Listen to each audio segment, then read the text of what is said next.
Communication ang isang skill na kapag namaster mo, hinding-hindi ka na magugutom habang buhay. Humans are social creatures, kaya gamit na gamit natin ang communication skill natin to interact, negotiate, and connect. At sa paggaling mo sa pakikipag-usap, sa pagtaas ng value mo sa market, good communication skill brings value to your character. Kaya sa video na ito, bibigyan kita ng 4 na tips na hindi mo pa naririnig sa iba kung paano mo mai-improve ang communication skill mo nang hindi nagmumukhang trying hard. Hit the like and subscribe button dahil matinding aral na naman ang matututunan mo sa video na ito. Let's begin! Number 1. Use your imperfections. Lahat tayo bilang tao may pagkukulang sa sarili dahil walang perpekto sa atin. But that is what makes us human. Kailangan mong maunawaan yan dahil paano ka makikipag-interact sa ibang tao kung nag-feeling perpekto ka. Yan ang mali ng maraming tao. Masyado silang nagiging trying hard, magmukhang perpekto, kaya walang nakaka-relate sa kanila kapag nagsasalita na sila. Nahihirapan makarelate ang tao sa kanila dahil hindi na mukhang natural ang pagsasalita nila. People connect with imperfections. Hindi mo kailangang gumaling ng sobra sa pagsasalita dahil wala nang makaka-relate sa'yo niyan. Naunawaan mo ba ang punto ko dyan? You are talking to a human being, so just speak like a normal human being because that is how people connect with you. Ang mali kasi ng mga tao, akala nila kailangan perfect ang communication skills mo para makuha mo ang attention at kiliti nila. Ngunit mali yan. Communication is not about impressing people. It is about relating to them. Ang galing mo nga magsalita, wala namang nakaka-relate sa'yo. Tingin mo ba magiging effective ka niyan? Malamang hindi. Good communication skill is all about the other person rather than yourself. Naunawaan mo ba yan? Kung ang imperfections mo ang dahilan kaya nakaka-relate sa'yo ang mga tao, bakit mo susubukang magmukhang perfect sa mata nila? Alalahanin mo, nobody is perfect, and that is how you can connect with people using your own imperfections. Unawain mong mabuti yan. Number 2. Find your role model.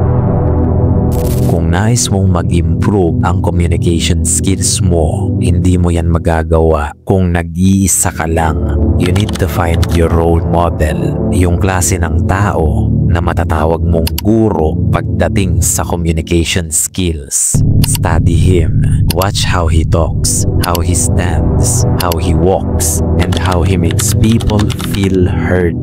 Dahil kung nais mong gumaling sa isang bagay, kailangan mong humanap ng isang tao na magaling sa bagay na yun at sa kanya ka matututo. Make sense, hindi ba? Kaya kapag nahanap mo na ang taong iyon, pag-aralan mo kung paano siya magsalita at gumalaw sa isang group settings, kung paano siya pumili ng mga salitang gagamitin niya at pati na rin ang tono ng boses na ginagamit niya, at pagmasdan mo rin ang mga kausap niya. Pansinin mo kung paano sila makipag-interact sa kanya. Relax ba sila o natetense? Dahil mahalaga yan. Kasasabi ko lang kanina, hindi ba? Good communication skills is all about the other person. Ngayon, ito ang paalala ko sa iyo. Find your role model, but do not copy them. Just learn the principles behind their confidence. Nauunawaan mo ba yan? Hindi mo siya gagayahin. Pag-aaralan mo lang siya because you are a student, not a clone. Kaya kapag natuto ka na sa kanya, ngayon mo idagdag ang sarili mong flavor. It is now time to make your own style. Gumawa ka ng sarili mong signature, something na mabilis mare-recognize ng tao na ikaw nga yun. Naunawaan mo ba yan? Huwag mong tutulugan ang isang ito. Seryosohin mo ang communication skills mo dahil malungkot at delikado ang maging mag-isa sa mundong ito. If you cannot connect to people, you will face real struggle in life. No man is an island. Tandaan mo yan. We all need each other at some point. Number 3. Listen to connect. Ito ang kailangan mong maunawaan ng lubos. Makinig ka. Real social strength is not about dominating the conversation or being charismatic. It is about making the other person feel understood.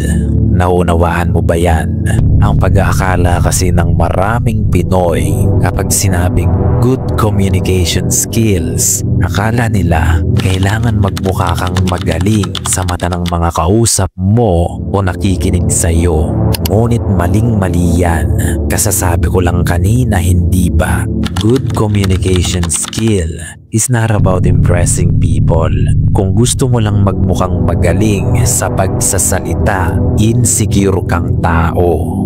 Gusto mo lang i-validate ang ego mo. Ikaw yung klase ng tao na nakikinig lang para sumagot agad.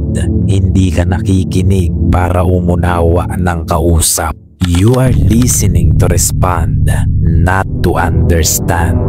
Behavior yan ng mga taong ignorante at walang pakialam sa kausap nila. Bad communication skills yan dahil nagsasalita ka lang para pakinggan ka pero ikaw mismo hindi marunong makinig. Maraming ganyang Pilipino ngayon at yung iba idadaan ka pa sa English nila dahil gusto nilang mag-assert ng dominance. Gusto nilang magpa-impress, magyabang at gusto nilang itaas ang sarili nila. Maraming Pinoy ang ganyan. Idadaan ka sa English dahil sinasadya nila na hindi mo sila maintindihan para pagmukain kang bobo. Ganyan na ganyan ang mga Pinoy, hindi ba? Kapag may gusto silang ipahiya, ngunit kabobohan ang ginagawa nila dyan. Magsasalita ka ng ibang lingwahe para mag-assert ng dominance. Gawin mo yan sa ibang bansa, magmumukha ka talagang tanga. Dahil Pinoy lang naman ang ganyan. Ginagawang basis ng talino ang fluency sa English. Very poor communication skill yan.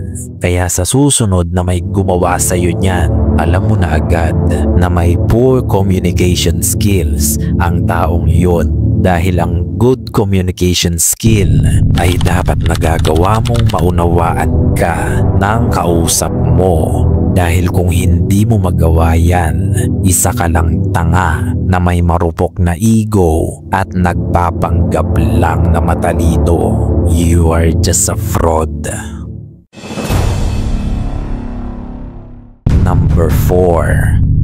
Don't forget your body language.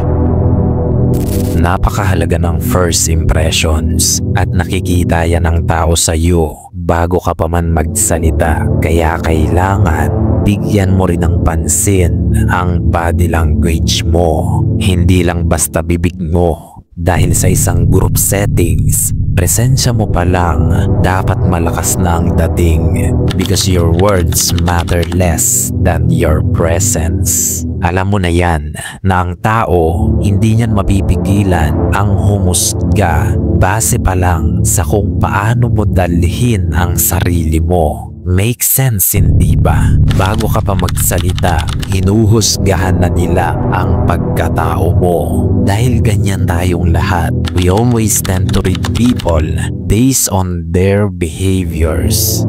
Bago pa sila magsalita, ang dami na agad nating nasabi sa isip natin.